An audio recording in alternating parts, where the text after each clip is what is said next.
Join me as I dive into the wild world of earwax and try to uncover what's really lurking in there. Earwax, that weird, sticky stuff that we all have, but don't really think about. But today, we're going to change that.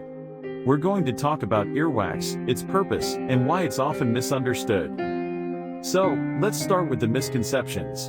Earwax is often seen as gross or unpleasant, something we want to get rid of as quickly as possible. But why do we feel this way? Is it because we don't really understand what it does, or is it because we're just not used to talking about it? Whatever the reason, it's time to set the record straight. Earwax is a natural part of our body's defense system, and it's actually pretty amazing. People often think that earwax is just a bunch of dirt and debris that accumulates in our ears, but that's not entirely true. In reality, earwax is a combination of dead skin cells, hair, and secretions from glands in the ear canal. It's like a sticky, protective barrier that keeps our ears clean and healthy.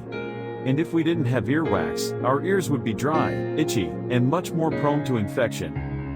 But despite its importance, many of us still have a strong aversion to earwax.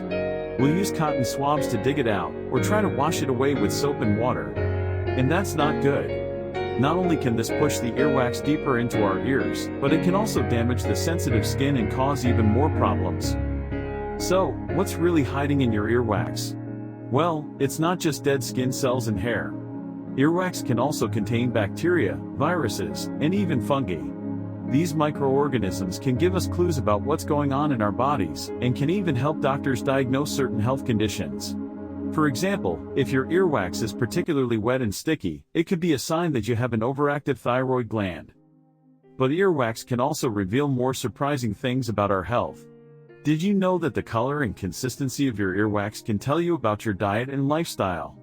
If your earwax is light brown or yellow, it could mean that you're eating a diet rich in fruits and vegetables.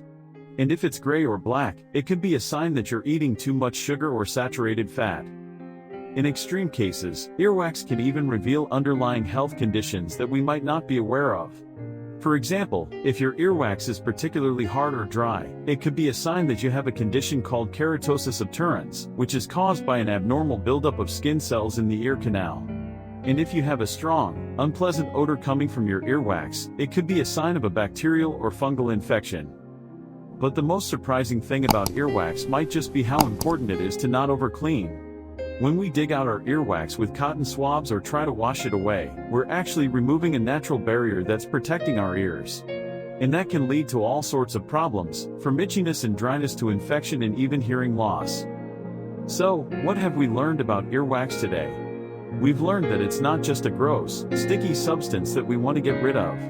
We've learned that it's a natural part of our body's defense system, and that it can reveal all sorts of clues about our health.